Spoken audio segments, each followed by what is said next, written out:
Bom, está confirmado, estamos entrando ao vivo. Vocês já me conhecem, já sabem quem eu sou. Eu estou usando essa plataforma aqui, não é uma plataforma com muitos seguidores, tá? Beijinho pra Mônica. Não é uma plataforma com muitos seguidores que eu tenho Twitter também, eu tenho YouTube. YouTube, o nosso canal ainda não faz transmissões ao vivo. E o Facebook, que é onde nós temos mais contato. Mas eu queria deixar esta live, queria deixar esta gravação, né, que a maioria vai assistir gravado, pelo que eu estou vendo. Eu queria deixar esta gravação porque algumas pessoas têm com a mudança do cenário político nacional, vários acontecimentos em pouco tempo e muitas mudanças de cenário, e as pessoas estão correndo para um lado para o outro. Eu tenho sido bastante cobrado para me posicionar e apresentar alguma coisa, alguma análise. E é isso que eu vou fazer agora. Não vou fazer exatamente uma análise. Não esperem isso de mim. Eu não sou um intelectual, um filósofo, um cientista político, não me cabe. Mas eu vou me posicionar frente a algumas questões que acho bastante pertinentes nós entendermos. E também tem essa realidade particular aqui, que as pessoas estão também embebecidas de três movimentos que surgiram quando o movimento monarquista cresceu muito no Brasil. Surgiram três movimentos para derrubar um pouco a importância e o protagonismo do movimento monarquista. O que são esses três eventos? São três teses que surgiram, são três movimentos que surgiram, e o terceiro deles predominou. Logo em seguida, com os escândalos já do governo Dilma, surgiu a segunda tese, que eu estou dizendo, que nos quebrou, surgiu a tese da intervenção. Por quê? O Lula é de esquerda e tal, é comunista, é progressista, mas é conciliador e tal, fez um bom governo, alegrou os mercados, as pessoas ganharam dinheiro, ficaram numa boa. Aí entrou uma ex-guerrilheira do governo, uma pessoa mais à esquerda. O Lula é social-democrata, a Dilma é socialista. Retoricamente socialista, o Lula retoricamente social-democrata, mas na prática eles são conservadores, tá? Aí entra uma ex-guerrilheira, uma socialista, uma social-revolucionária, né? Aí a coisa já complicou. E aí ela encontra o quê? Ela encontra resistência e oposição crítica dentro do próprio PT. O PT, na sua arrogância, no auge da sua arrogância, se achou no direito de criticar o seu próprio governo, o seu próprio presidente. Tá, tudo bem. É saudável para a democracia, a autocrítica. É saudável o diálogo aberto, estar sempre aberto a escutar. Isto é saudável. Mas não é isso que o PT fez. O PT meio que sabotou a Dilma. A base da Dilma sabotou. A Dilma tinha uma base mais ampla que a base do Lula. Que o Lula teve que construir essa base com muita habilidade. A base da Dilma já veio pelo voto. A aliança que ela compunha. Não o PT. O PT sempre teve menos de 15%. O PT sempre foi muito pequeno. Tá? Mesmo sendo o maior partido. Aí olha só os problemas do sistema. Como é que tu vai ter um sistema parlamentarista com mais de 30 partidos e o maior dos partidos não chega a 15%? Tu não constrói um governo assim. Tu não constrói um governo. Tu constrói o quê? Problema, bagunça. Tá? Aí tem mais as fontes dos nossos problemas. Então o que acontece? Aí o PT, tá? Com mais apoio, elegeu uma presidenta supostamente mais esquerda. Isto alimentou a segunda tese que o movimento monarquista embarcou, que é a tese da intervenção militar.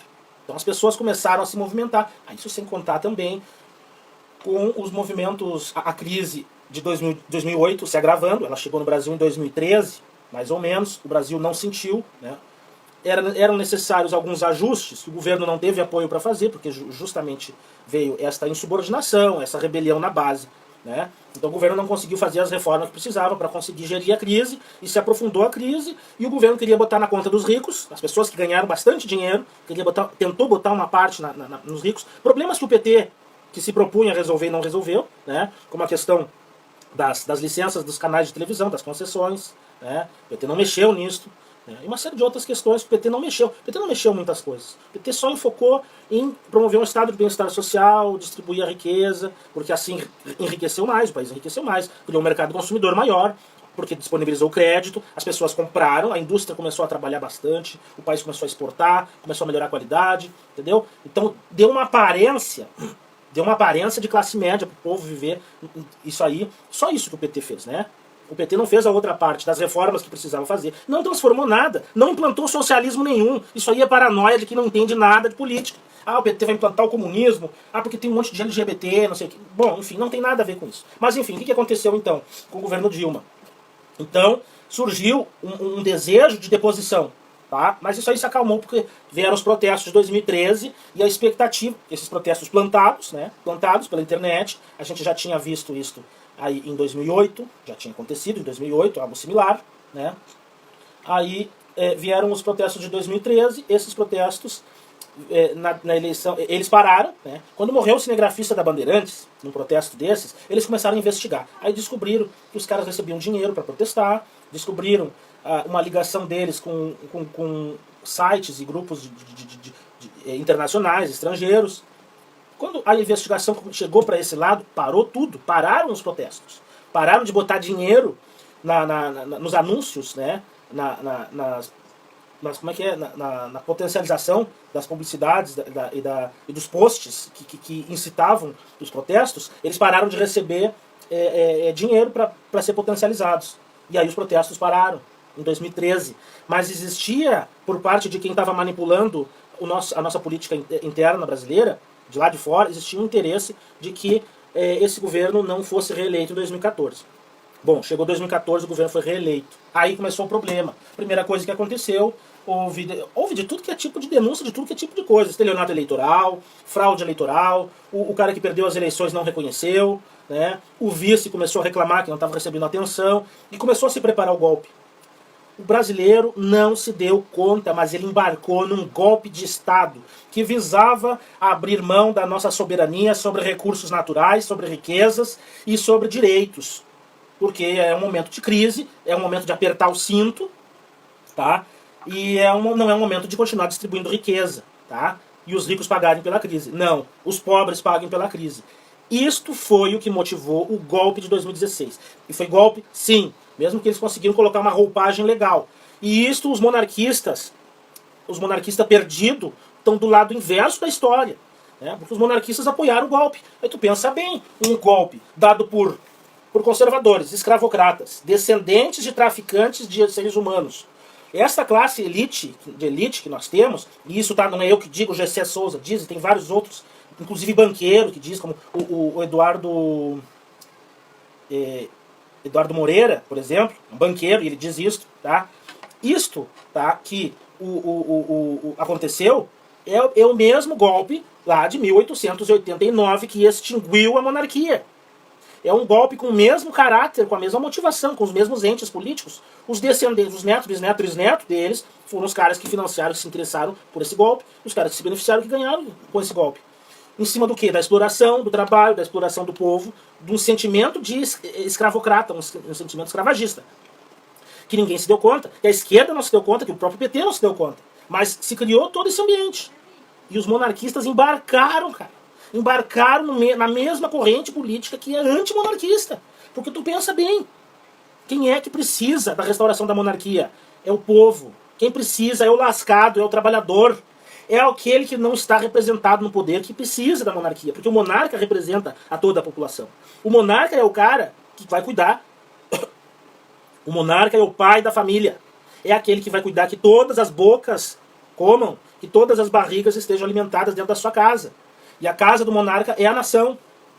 Então, se tem alguém que passa fome, que está excluído, que não é representado, ou que não participa da política, das elites, das decisões, é esta pessoa que está interessada na restauração da monarquia. A elite não está. E aí, claro, ele não tem culpa. Tem vários monarquistas que são membros da elite, que são descendentes de famílias que ascenderam socialmente, de famílias de imigrantes que foram trazidos pela monarquia, pessoas que ajudaram a família imperial quando ela voltou para o Brasil, com doações, né, com terras, com dinheiro, que até hoje sustentam o ramo pobre da família imperial, que é o ramo de Vassouras, vive dessas doações dessa gente, desse movimento aí, tá? Então, o que acontece? O monarquista embarcou do lado errado da história, porque não se deu conta, não se deu conta.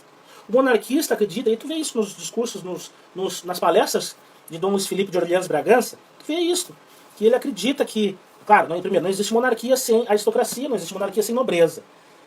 Dom Luiz Felipe de Orleans Bragança acredita que a nobreza é a burguesia, que é o cidadão de bem, que é a elite, que é a burguesia. Só que não existe burguesia no Brasil. Não avisaram Luiz Felipe, não existe. G.C. Souza já está explicando, não tem burguesia no Brasil. No Brasil, o que tem são descendentes de traficantes de escravos. descendentes de traficantes de seres humanos. Esta é a elite brasileira. E aí eu falo elite, as pessoas já começam a pensar, ai, mas eu não sou, não sei o quê. Eu estou falando de ricos, eu estou falando de 20 mil pessoas que representam 0,01% da população. Não estou falando da classe média. E quando eu falo de classe média, eu não estou falando do cara que trabalha, que tem um salário, que tem a sua casa, que tem os seus bens, que tem a sua propriedade. Essa não é a classe média, essa é a classe trabalhadora. A classe média brasileira é composta por 2 milhões de pessoas, o que é um absurdo. Classe média? O que é a classe média? A classe média é quando uma família ela tem uma autossuficiência tal que ela não precisa participar de nenhum dos programas sociais. Ela não precisa de programa social nenhum. Ela não pega transporte coletivo, o transporte é público. Ela não participa de nenhum serviço público. Ela não precisa da segurança pública, porque ela tem vigilância, ela tem segurança, ela tem guarda-costa. Ela não precisa da universidade pública, ela paga. Inclusive estuda no exterior, porque no Brasil não tem boa qualidade de ensino. Tá? Não tem boas universidades no Brasil, nem pagando. E a saúde. Não precisa nem ter plano de saúde. Paga. Cada vez que precisar de atendimento, paga. Também, volta e meia, precisa viajar ou ir para algum desses hospitais de rico que tem em São Paulo. Então é isso que precisa entender. Que a classe média é esta. Acaba sendo uma elite porque é 1% da população. São 0,99%. 0,99% da população. Não chega a 1%. É isso que precisa ser entendido. É isso que está na obra de Gessé Souza. Se vocês lerem os livros de Gessé Souza, todos eles. Porque cada livro fala de uma classe diferente. Mas principalmente a elite do atraso, porque fala da elite. E fala do nosso entendimento errado do que é elite. Tá? Existem várias elites, mas o Gessé Souza trata da elite econômica, porque a elite econômica é a elite que tem condições de comprar e pagar por todas as demais elites. E todas as elites servem à elite econômica. A elite intelectual, a elite artística, a elite cultural, que são as pessoas com mais formação, que têm um nível superior e tal. Elas seguem a elite econômica. Tá? Então a realidade é esta. Então o que eu estava dizendo? O que aconteceu?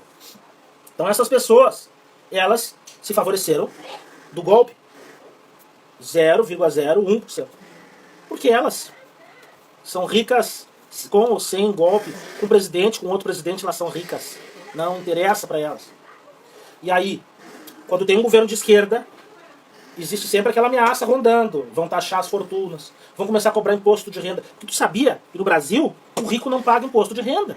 Eu trabalhei num banco e eu me lembro uma vez que eu precisei fazer um crédito imobiliário para um empresário rico. E ele precisava, tipo assim, para já comprar um imóvel ali naquela semana. Tá? E aí 2 meses depois ele quitou o crédito imobiliário, porque ele estava à venda um outro apartamento, estava à venda um apartamento, aí ele ia pegar o dinheiro do apartamento que ele vendeu e ia cobrir aquele crédito ali. E nós olhamos a renda desse cidadão, tinha uma renda de R$200 mil. E nós, que trabalhávamos na agência, nenhum de nós passava de 10 mil a renda. Tá? Aquele cidadão rico que ganhava 200 mil, tá? Era um empresário, dono de uma clínica, um médico, dono de uma clínica, que ganhava 200 mil. Ele pagava menos imposto de renda que o gerente da agência, que ganhava menos de 10 mil. Isso é para vocês entenderem que não há imposto de renda. O Brasil não cobra imposto de renda do rico. E hoje nós chegamos a um ponto que o pobre está pagando imposto de renda. O pobre está pagando imposto de renda. Tem renda de 2 mil e poucos reais. Claro, com a roxo, com a crise que nós estamos, poucas pessoas estão ganhando 2 mil e poucos reais. E muitas dessas pessoas sonegam. Né? Tem que burlam o sistema, não incluem renda que tem, vende um carro, vende imóvel, não declara. A gente sabe como é que funciona isso daí. O cidadão brasileiro dá um jeitinho e se vira. Tá? Ao reclamar da autoridade, não reclama. Aí vai e apoia um golpe que não favorece a população. Um golpe que favoreceu a elite. Mas enfim, vamos virar essa página. Então o que acontece? O apoio à intervenção militar, um movimento fortíssimo, conservador. Esta é a segunda tese que prejudicou o movimento monarquista. Por quê? Porque as pessoas... obrigado, viu? Obrigado que me avisou aí que o áudio está ótimo. Muito obrigado, viu? Eu estava precisando. Então o que acontece? As pessoas... As pessoas embarcaram nessa tese de intervenção militar porque elas entenderam que havia um caos. Tem que entender assim, ó, o brasileiro não é politizado. O brasileiro tá preocupado com o seu dia a dia, com o seu bolso, com toda a razão. Todas as classes se preocupam com o seu bolso. Por isso, o que existe é uma ideologia de classe. Cada classe, né, ela pensa de acordo com a sua necessidade, com a sua circunstância. E venderam uma tese para as pessoas de um caos, que não era um caos para a população em geral, mas sim para a elite, mas venderam essa tese, né, mas com um sonho de prosperidade, da teologia da prosperidade, né, venderam essa ideia falsa, e as pessoas compraram essa ideia. As pessoas compraram essa ideia. Então, o que aconteceu? O que aconteceu? O que aconteceu? As pessoas compraram essa ideia e embarcaram nessa tese de intervenção militar. Isso enfraqueceu o movimento monarquista, porque os intervencionistas e os militares jamais assumiram a causa monárquica. Muito pelo contrário, receberam apoio dos monarquistas, receberam apoio dos príncipes. Aí, pensa bem, os militares tomam o poder, aí eles vão fazer a restauração por quê? Se eles já estão no poder. Além do mais, é uma parcela dos militares que pensa assim. Mas alguns parentes de militares reformados e tal, a família militar, mais baixa patente, é que tem essa ideia. E é uma família grande. É uma família grande. Mas essa ideia de intervenção, ela é uma parcela. Por quê? Porque o exército, pelo menos o exército, e o alto comando das Forças Armadas, não querem intervenção militar. Porque tem a experiência de 64 que eles aprenderam, ou aprenderam na academia, aprenderam estudando história, estudando política, estudando sociologia, estudando ou escutaram dos pais e dos avós, que eram militares naquela época, que o militarismo passa de pai para filho. Tá? Se o cara é oficial, o filho consegue fazer uma escola militar, consegue entrar numa escola de cadetes e consegue fazer academia. E vai seguir carreira também. Então, é uma carreira conservadora. Então, eles têm a experiência de que 64 não foi bom. 64, e aí a gente comemorou agora, né? Isso aí também tem a ver com um pouco do que eu queria comentar. 64 não foi bom e os militares não quiseram fazer isso que eles fizeram. O Brasil estava em meio à Guerra Fria. Um dos lados conseguiu vender a ideia da ameaça comunista, mas esse lado também era uma ameaça. E eles conseguiram por fora, e isso tem documentado, a história já conta, está documentado, que graças a uma intervenção externa, aliada com a elite brasileira, se deu um golpe. Se deu um golpe. Se armou um golpe para dar contra a ameaça comunista, que não era ameaça, que também não era comunista, mas enfim. Porque era elite também, era uma parcela da elite, mas era uma elite nacionalista, tá? Que representava o João Goulart, que sofreu, né, o golpe em 64, foi deposto. Então o que aconteceu? Quem é que deu o golpe? O grupo liderado pelo Lacerda. Então veio a intervenção e alguns meses depois viriam as eleições, e nessas eleições o Lacerda seria eleito com apoio de toda a elite, né, dos empresários da elite, dos meios de comunicação. Este foi o golpe preparado para 64, onde é que entram os militares. Os militares assumiram e não entregaram o golpe para os golpistas. Os militares fizeram a intervenção, fizeram a coisa mais certa. Por quê? Porque aquela intervenção, ela não só foi um golpe contra um dos lados. Aquela intervenção foi uma tentativa de restauração. E isso é outra coisa importante que o monarquista não fala. Os monarquistas escondem isso, esta verdade. Por quê? Por que escondem essa verdade? Eu vou explicar. O monarquista não quer contar. O monarquista, me perdoem, por favor, todos os confrades do movimento monarquista. Eu estou falando monarquista, mas eu estou me referindo, na verdade, àqueles que as pessoas entendem por monarquista, que não é monarquista. O verdadeiro monarquista não apoia golpe. O verdadeiro monarquista apoia a restauração. E é isso que não está acontecendo. Essas pessoas estão apoiando golpe em cima de golpe. Então, e estão escondendo verdades. Por exemplo, em 64, eu sou da tese de que não foi golpe. Tá? Apesar que me atacam, me apedrejam, porque é comunista, que não sei o quê. Porque se tu não fala o que os caras querem que tu fale, tu é comunista. Se tu não fala o que os caras... E isso é pra direita, tá? Porque na esquerda não é assim. Na esquerda não é assim. Na esquerda, eu dialogo com as pessoas na esquerda. As pessoas da direita não. As pessoas da direita já te excluem, já te falam desaforo, já te falam um monte de coisa, já mudou de assunto. Muito despreparada essa direita aí que o Olavo de Carvalho inventou. Que, aliás, o Olavo de Carvalho é de esquerda, né? O Olavo de Carvalho, ele é gramscista. Ele é subversivo. Ele é comunista. Stalinista. Bom, e é um mercenário, né? Ele se vendeu para a família Koch. A família Koch foi a família mais rica do mundo. De 2013 a 2018, né, por esses 5 anos, eles bancaram todos esses golpes e fraudes. Tá? Aí em 2018 morreu um e agora parece que morreu o outro. E eles já não são os mais ricos do mundo. Mas enfim, mas eles fizeram esse estrago na América Latina aí para se apossar do petróleo, né? De vários países eles se apossaram do petróleo, mas parece que eles não se criaram muito, essa família aí. Tá? Mas então, essa direita despreparada, é uma direita despreparada, que não sabe argumentar. 64 não foi golpe, por quê? Porque foi restauração. O golpe foi em 89. O golpe foi em 89, e aí todo o regime republicano de 89 até 64, 1889 até 64, todo esse período foi ilegítimo, foi ilegal. Então qual é a única forma de tu consertar um golpe que foi dado? Reverter esse golpe. Uma pessoa te rouba. Aí tu vai dizer assim, não, me tirou a força, né? Me tirou alguma coisa à força, um roubo. Me roubou, me tirou alguma coisa, foi um bem meu, um pertence meu. Me tirou a força e levou. Aí a polícia vai lá e tira dela a força, né? A força. O cara não vai devolver, o cara não vai se entregar. A polícia agarrou ele, a força, e tirou o bem que ele te roubou, a força. Aí ele vem te devolver. A polícia vem te devolver. A autoridade vem te devolver o que é teu. Aí tu diz o quê? Ah, obrigado, é meu. Tá? Né? Não, não. Em 64, os militares tomaram de volta uma coisa que foi roubada, que é o Estado, e levaram para devolver para um descendente de Dom Pedro II. E ele disse o quê? Não! Tu tirou a força dele. O ladrão me roubou a força. Aí a polícia restitui, reave o roubo e te devolve. E tu diz, não, porque tu tá tirando a força dele. Não é para tirar a força. Ele tem que me devolver. Porque, gente, é assim que aconteceu. Os militares foram lá no interior do Paraná convencer o príncipe Dom Pedro Henrique. Ah, aí me dizem os monarquistas, ah, mas isso não está documentado? Onde é que está escrito? Gente, os filhos dele contam essa história. Os filhos dele que relatam essa história. Ele não quis a restauração da monarquia. E não é a primeira vez. Nós estamos sexta-feira santa, né? Que antes do galo cantar 3 vezes, aliás, antes do galo cantar 2 vezes, Pedro negou a Cristo 3 vezes. Pedro. E aqui a gente está falando dos filhos de Pedro, dos netos de Pedro, dos bisnetos de Pedro. Então, em 1903, a filha de Dom Pedro negou o povo, não querendo fazer a restauração, porque não era do jeito dela.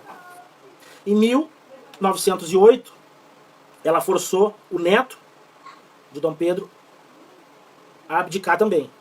2 vezes nos negaram. A terceira vez foi o bisneto de Dom Pedro, em 64, que negou. Nos negou. 3 vezes nós fomos negados. 3 vezes. Então é isto. O golpe de 64 foi uma restauração. Foi oferecido ao príncipe de volta e o príncipe negou. Não, porque é um golpe.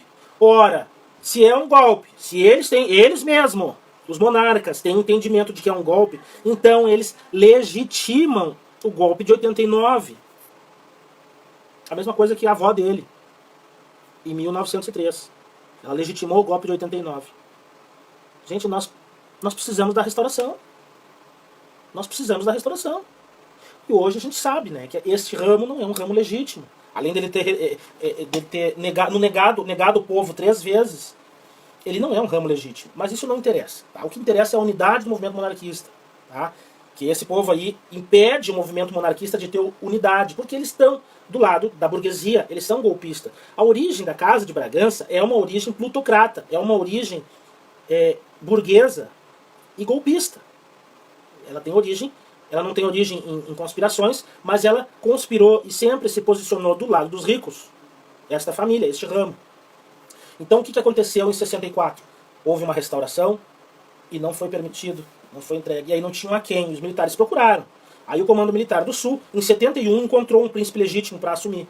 Fez uma cerimônia de aclamação deste príncipe. Mas enfim, aí a realidade do país já era outra. Os militares já tinham ocupado e se instalado bem no poder e estavam levando adiante aí a Revolução Brasileira, que é assim como eles chamam, né, que é esse regime militar aí. Tá? Então, 64 realmente não foi golpe. 68 foi. 61 foi. Né? 54 foi golpe. 45 foi golpe. 30 foi golpe. 34 e 37 foram golpes. 1889 foi golpe. E se a gente olhar bem, até 1889 foi golpe. E se olhar bem, até 1822 foi golpe também. Então assim, ó, monarquista, gente de bem, não apoia golpe. Nós somos contra os golpes. Tá? E aí vem dizer assim, é porque tu é comunista. Ou seja, o movimento monarquista entrou numa. A cabeça bitolada, foi bitolada. Fizeram a cabeça do monarquista bitolada. E não é do monarquista, me desculpa de novo. Tá? É desse que aparenta ser monarquista, mas na verdade não é. Ele é um republicano. A única preocupação dele é acabar com o PT. Acabou o PT. Tá? E essa foi a segunda tese da intervenção militar. Aí vem a terceira tese, que é o checkmate. Que acabou com o movimento monarquista. Que é o quê? O bolsonarismo.